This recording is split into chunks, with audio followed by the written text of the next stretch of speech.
Saya Siti Anissa, mahasiswa pendidikan profesional Universitas Muhammadiyah Purworejo. Di sini saya akan melakukan penyuluhan tentang PHBS. Ada yang tahu PHBS itu apa? Belum. Ya, PHBS itu perilaku hidup bersih dan sehat. Panjangannya, pengertiannya yaitu upaya untuk memberdayakan anggota rumah tangga agar tahu, mau, dan mampu melaksanakan perilaku hidup bersih dan sehat, serta berperan aktif dalam gerakan di masyarakat. Kemudian tujuan dari PHBS rumah tangga itu tujuannya untuk mencapai rumah tangga sehat. Jadi tujuan untuk PHBS itu untuk mencapai rumah tangga yang sehat. Manfaat PHBS bagi rumah tangga.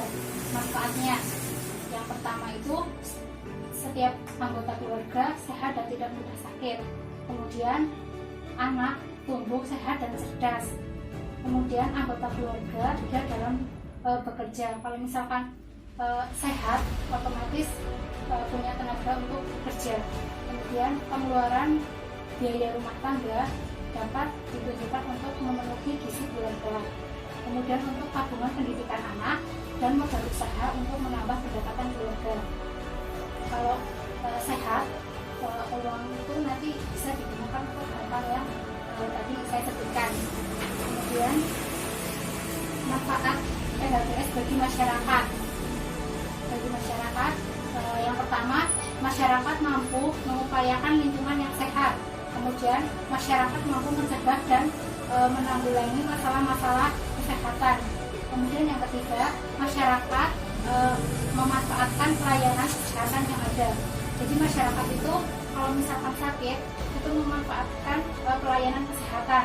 Contohnya seperti pergi ke puskesmas atau ke dokter. Kemudian masyarakat mampu mengembangkan upaya kesehatan bersumber masyarakat seperti datang ke posyandu, kemudian mengikuti arisan ibu bersalin atau mengikuti arisan jamban sehat. 10 indikator rumah tangga sehat. Yang pertama, ada persalinan ditolong oleh tenaga kesehatan. Persalinan yang ditolong oleh tenaga kesehatan itu seperti pergi ke bidan, kemudian ke dokter atau tenaga kesehatan yang lainnya. Kemudian memberi aksi eksklusif. Aksi eksklusif itu yang dimaksud pemberian ASI pada bayi usia 0 sampai 6 bulan tanpa makanan atau minuman tambahan, meskipun hanya air putih itu nggak boleh. Itu namanya ASI eksklusif sampai usia 6 bulan. Kemudian ada keunggulan ASI sendiri. Yang pertama, ASI itu kan mengandung zat yang sesuai untuk kebutuhan bayi, untuk pertumbuhan dan perkembangan bayi. Kemudian mengandung zat untuk kekebalan tubuh. Yang ketiga, untuk melindungi bayi dari alergi. Manfaat bagi ibu sendiri, yang pertama, menjalin hubungan kasih sayang ibu dan bayi. Kemudian mengurangi perdarahan setelah persalinan. Kemudian mempercepat pemulihan kesehatan ibu. Manfaat bagi bayi sendiri, bayi tidak mudah cengeng dan tidak sering sakit. Manfaat bagi keluarga itu yang pertama praktis, yang kedua bisa menghemat pengeluaran, karena jika memakai ASI eksklusif itu berarti kan tidak memberi susu formula, itu menghemat pengeluaran. Kemudian yang ketiga, menimbang bayi dan balita. Menimbang bayi dan balita ini guna untuk memantau pertumbuhan dan perkembangan bayi dan balita. Biasanya dilakukan setiap 1 bulan sekali di posyandu. Itu dimulai dari umur bayi 1 bulan sampai 5 tahun. Kemudian yang keempat, menggunakan air bersih. Air bersih yang aman dan sehat untuk dikonsumsi. Salah satu ciri fisiknya yang gampang dilihat itu ada tidak berbau, tidak berwarna, dan tidak berasa. Kemudian yang kelima, mencuci tangan dengan sabun. Mencuci tangan dengan sabun itu efektif untuk membersihkan kotoran dan membunuh kuman. mencuci tangan itu ada 5 momen. Yang pertama, setelah dari kamar mandi, setelah buang air besar dan air kecil. Yang kedua, ketika tangan kotor. Kemudian yang ketiga, sebelum makan dan sesudah makan. Yang keempat, setelah berkegiatan di luar. Kemudian yang kelima, setelah bermain. Kemudian yang keenam, ada menggunakan jamban yang sehat. Jamban sehat itu mempunyai syarat. Yang pertama, tidak mencemari sumber air minum. Jarak jamban dari sumber air minum yang baik minimal 10 meter. Kemudian tidak berbau.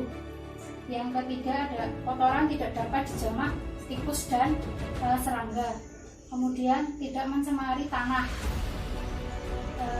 Kemudian dilengkapi dengan dinding dan atap pelindung.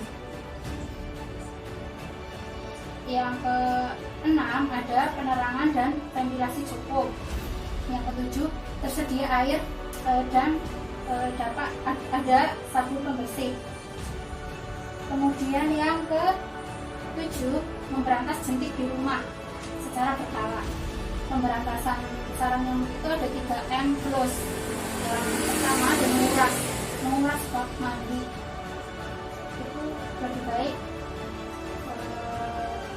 2 hari sekali. Kemudian menutup lubang. Contohnya kayak ada genangan air itu sebaiknya ditutup. Kemudian mengubur itu contohnya ada kaleng bekas atau plastik bekas itu sebaiknya dikubur. Terus menghindari gigitan nyamuk itu bisa dilakukan dengan cara yang pertama, misalkan kalau tidur itu menggunakan kelambu, kemudian bisa menggunakan lotion anti nyamuk. Kemudian bisa juga dengan menanam pohon lavender, itu juga bisa mengusir nyamuk. Kemudian yang ke-8, makan buah dan sayur. Itu sebaiknya setiap hari memakan buah dan sayur.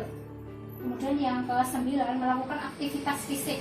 Aktivitas fisik itu ada 2 jenis ya. Yang pertama, aktivitas fisik sehari-hari. Yang kedua, aktivitas fisik olahraga. Contoh dari aktivitas fisik sehari-hari itu seperti mencuci pakaian atau naik turun tangga. Kalau aktivitas fisik olahraga itu seperti berenang, lari ringan, bersepeda. Kemudian yang ke-10, tidak merokok di dalam rumah. Jadi kalau misalkan ada anggota keluarga yang merokok, sebaiknya merokoknya di luar rumah. Lebih baik lagi tidak merokok. Mungkin itu saja yang bisa saya sampaikan. Apakah ada pertanyaan? Tidak. Sekarang saya yang tanya ya. Pengertian CHBS. Perilaku hidup bersih dan sehat. Ya. Kemudian tujuan dari PHBS rumah untuk mencapai keluarga yang sehat ya. Kemudian manfaat bagi rumah tangga. Kita keluarga sehat. Ya.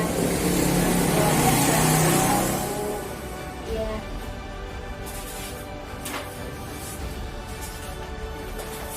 10 indikator rumah tangga sehat.